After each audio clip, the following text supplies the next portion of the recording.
하면 참 좋아하시고 우리 동참하시기를 바랍니다.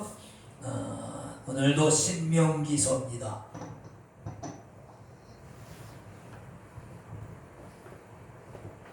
신명기서 5장 16절 말씀.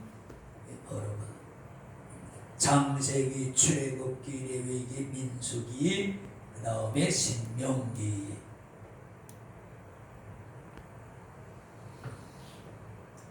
구약성경 269페이지입니다. 제 성경은 269페이지. 신명기 5장 16절. 화면을 참조하시고 우리 예배에 참석한 분들은 반드시 성경 찬송을 준비하시고 예배에 동참하시기 바랍니다. 가정에서나 예배하는 분들도 마찬가지입니다. 성경 찬송은 성도들의 교과서입니다.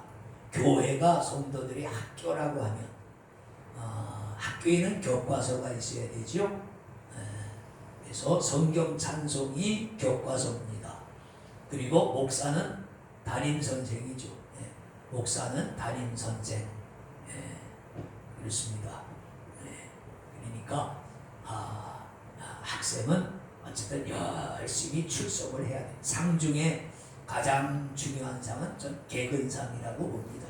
성적 우수상도 중요하지만 개근상, 열정을 보여주는, 공부를 하겠다고 하는 열정을 보여주는 거죠.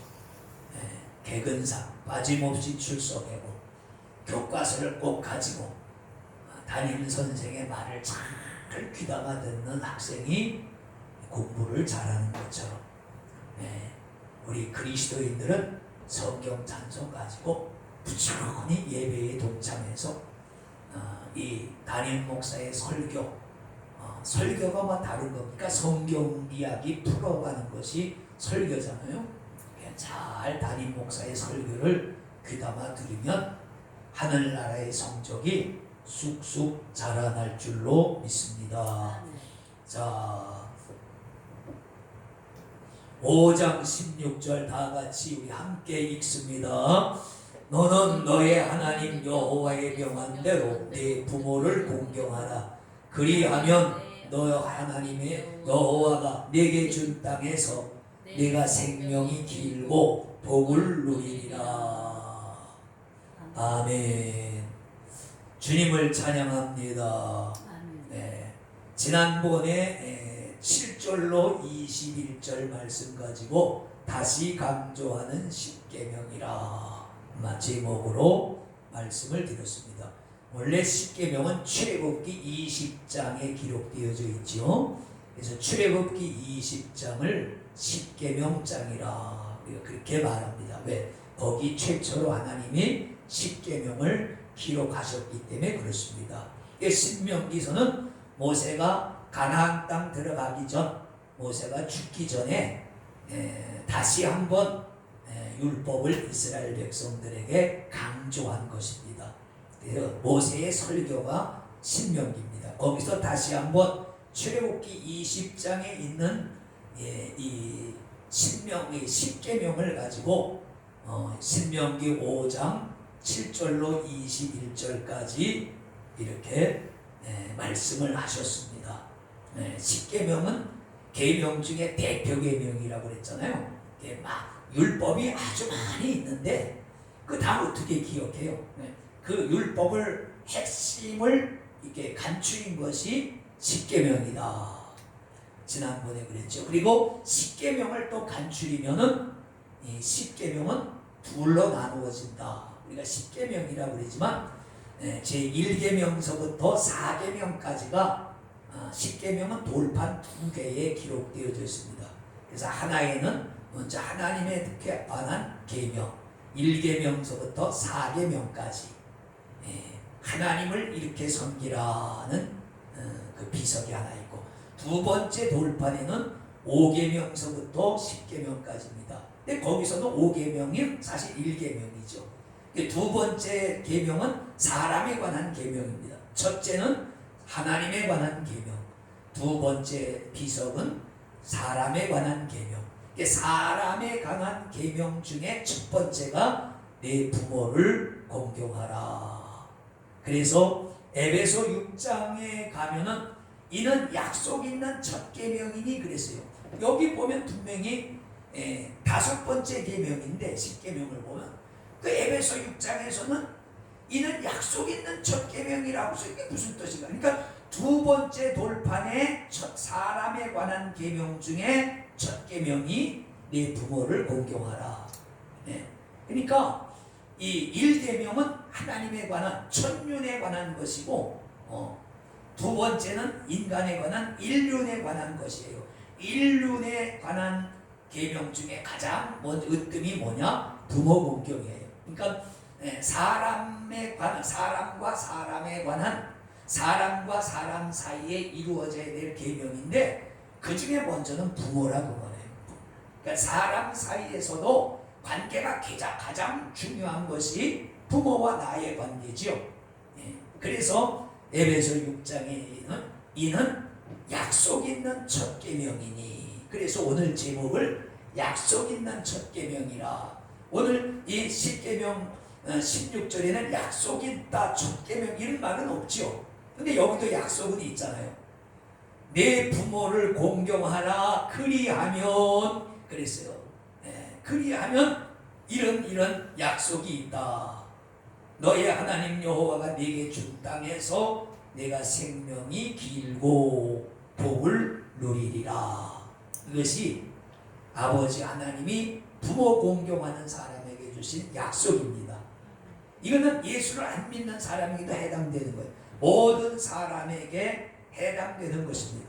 하나님을 믿는 사람뿐만 아니라 안 믿는 사람에게도 부모를 공경하면 내게 준 하나님이 준 우리 이 땅에서 에베소에는 그냥 네가 땅에서 잘 되고 장수하리라. 여기는 내게 준 땅에서 내가 생명이 길고 장수하는 거죠. 근데 내가 내게 준 땅에서 내 생명이 길다는 말은 하나님이 주신 복 가나안 땅에서 오래도록 살리라 그런 말이에요. 근데 그렇게 안 하면 그 땅에서 쫓겨난다는 말이에요. 그래서 이스라엘이 죄를 짓다가 쫓겨났잖아요. 2000년 동안 세계 집시 떠돌이가 돼서 2000년 동안 나라를 잃고 헤매기다가 우리 대한민국에 해방되기 6개월 전에 이스라엘이 먼저 해방이 됐습니다. 참 이스라엘과 우리는 그래서 인연이 깊어요. 그래서 그때 비로소 2000년 만에 다시 가나안 땅에 들어와서 옛날에 쓰던 나라 이름 이스라엘이라고 하는 나라를 다시 썼죠. 우리는 조선이 그죠? 조선이 망하고 우리는 국호를 대한민국이라고 했어요. 나라 이름이 바뀌었죠. 조선은 왕조고 대한민국은 대통령제죠. 근데 이스라엘은 수상제지만 왕조에서 수상제로 바뀌었지만 나라 이름은 그대로 이스라엘이라고 나라 이름을 줬어요. 이스라엘이 2000년 만에 다시 부활된 것입니다. 기적 중에 기적은 이스라엘의 부활입니다. 세계 어떤 나라도 2000년 만에 나라가 그대로 부활된 나라는 이스라엘 외에는 없습니다. 그 세계를 1000년 이상 지배했던 로마도 지금은 이탈리아고 로마는 하나의 도시 이름만으로 남아있죠. 이스라엘은 다시 이스라엘이라고 하는 이름. 원래 이스라엘은 야곱의 이름이죠. 야곱을 하나님이 이스라엘이라 바꿔주셨는데 그게 나라 이름이 됐어요. 참 기이한 나라죠. 자, 말씀으로 돌아가서 그래서 10계명의 다른 계명들은 약속이 없어요. 이렇게 하지 말라, 이렇게 하라, 그거밖에 없어요. 하나님만 섬겨라, 내게 우상을 두지 말라, 절하지 말라, 도적질하지 말라, 간음하지 말라, 살인하지 말라, 그렇게만 돼 있단 말이에요.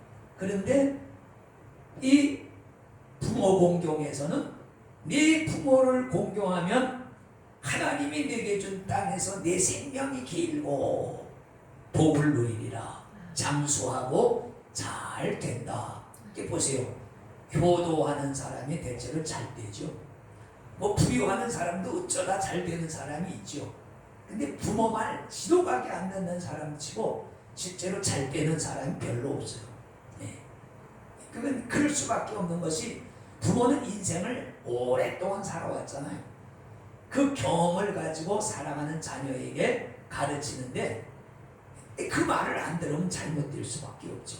인생을 안 살아본 사람이 인생을 살아본 사람의 말을 전혀 안 들으면 잘 살 수가 없는 것이 당연한 것입니다. 그런데 이 부모 공경 계명에는 약속이 있다. 축복이 있다. 그런 말씀입니다. 할렐루야. 이게 참 중요한 것이죠. 그래서 우리가 이 부모 공경 이게 굉장히 중요한 것입니다. 지난번에도 말씀했지만 십계명은 돌판이 두 개라고 했죠. 하나님에 관한 계명, 사람에 관한 계명.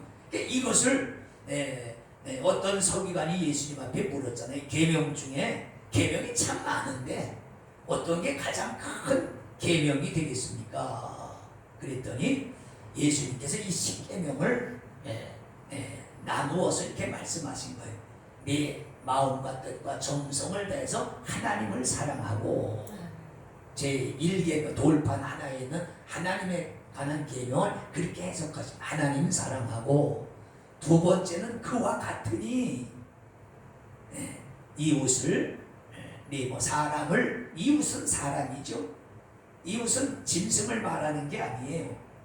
이웃은 사람을 이웃을 내 몸과 같이 사랑하라. 이것이 하나님이 모든 선지자와 성경을 통해서 우리에게 주신 그런 확실한 계명이다.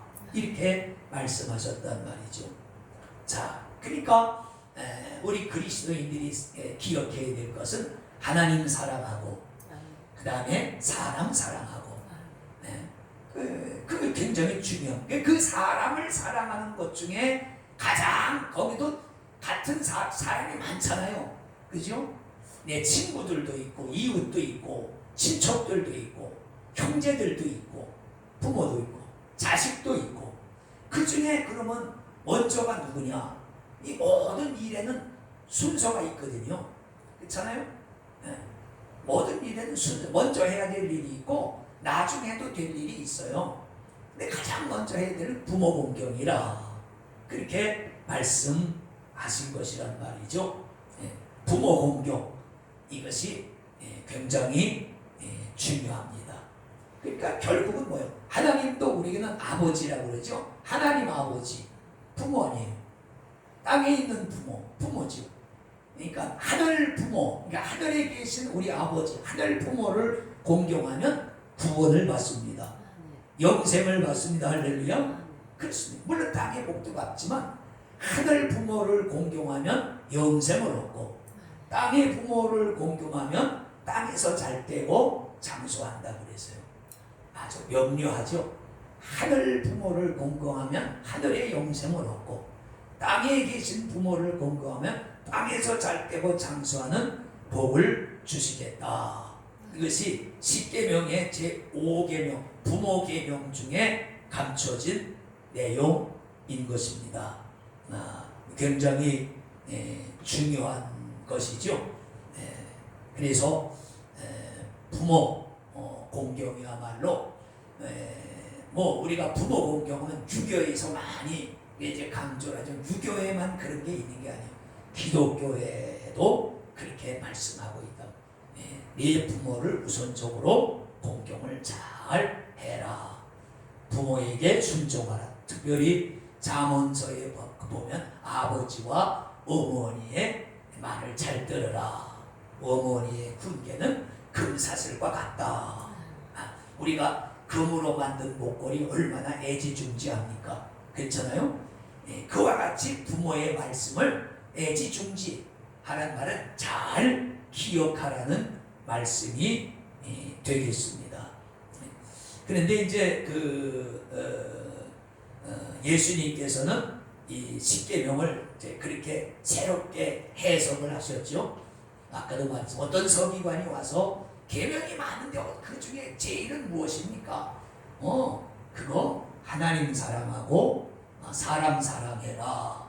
그러시면서 그 이제 요한복음 13장에 말씀하신 대로 내가 마지막에 주님이 말씀하실 때 내가 너에게 새 계명을 주노니 너희는 서로 사랑하라. 그런 말씀을 남기셨어요. 그러니까 성경 전체는 뭐냐면 사랑하라는 거예요. 하나님 사랑하고 사람 사랑하고 그 중에 부모 사랑하고 사랑하라는 거예요. 그래서 기독교를 사랑의 종교라 이렇게 어떤 사람들은 말하기도 합니다. 그런데 지난번에 말씀하셨죠. 사랑이라고 하는 것은 그럼 뭐냐? 연애를 말하는 것은 아닙니다, 여러분. 사랑하라는 말은 연애하라 뭐 그러는 말이 아니죠. 그래서 이 사랑하라고 하는 것을 잘 표현한 분이 신약성경 고린도전서 13장에 사도 바울이 그렇게 이 사랑이라고 하는 것이 뭐냐? 우리는 사랑한다 그러면 뭐 자꾸 뭐 만나서 뭐 어쩌고 저쩌고 하는 것만 사랑인 줄 알죠. 물론 그런 것도 사랑의 어떤 표현일 수가 있지만 사랑이 뭐냐? 사랑은 오래 참고 사랑은 온유한 것이고 사랑은 투기하는 자가 되지 아니하며 자랑하지 아니하며 교만하지 아니하며 무례히 행치 아니하며 그러니까 사람과의 관계에서 사랑은 오래 참는 것이다. 그냥 부모 형제가 뭘 한다고 그냥 혈기를 확 내고 막 욕하고 그건 사랑하는 관계가 아니라는 거죠. 사람과 사람 사이에 온유하지 못하면 왜 교만한 사람들 있잖아요. 그건 사랑이 아니라는 거예요. 이런 게 사랑이다. 자기의 유익을 구하지 아니하며 성내지 아니하며 악한 것을 생각지 아니하며 불의를 기뻐하지 아니하며 진리와 함께 기뻐하고 모든 것을 참으며 모든 것을 믿으며 모든 것을 바라며 모든 것을 견디느니라. 사랑은 언제까지든지 떨어지지 아니하나 예언도 패하고 방언도 그치고 시심도 패하리라. 그렇습니다. 이것이 내가 부모와 자식과 이웃과 사람과의 관계에서 사랑한다 할 때 이런 것들이 나한테 있어야 사랑의 관계가 이어진다고 하는 말씀입니다. 자, 긴 말씀 안 드리고 말씀 요약하겠습니다. 약속 있는 첫 계명. 10계명에 많은 계명들이 있지만은 그러나 그것들은 일방적으로 하나님이 하라 하지 말라 하는 계명이지만 이 부모에 관한 계명은 약속이 있다. 얼마나 감사합니까? 내가 반드시 해야 됨에도 불구하고 하는데 거기에 또 놀라운 축복이 따라와. 그렇죠? 얼마나 감사합니까? 어차피 해야 되는 건데 그것을 잘하면 땅에서 잘 되고 장수하는 그런 복이 있습니다. 여러분, 우리는 부모를 모시기도 하고 내가 부모이기도 하고 또 어떤 분은 앞으로 부모가 될 뿐이기도 하고 다 그렇죠. 부모가 뭐 다르게 있는 게 부모가 아니에요. 부모이기도 하고 부모가 되기도 할 것이고 다 그렇죠. 그러니까 이 계명 우리가 잘 실천해서 복을 받는 저와 여러분 되시기를 주님의 이름으로 축복합니다. 아멘.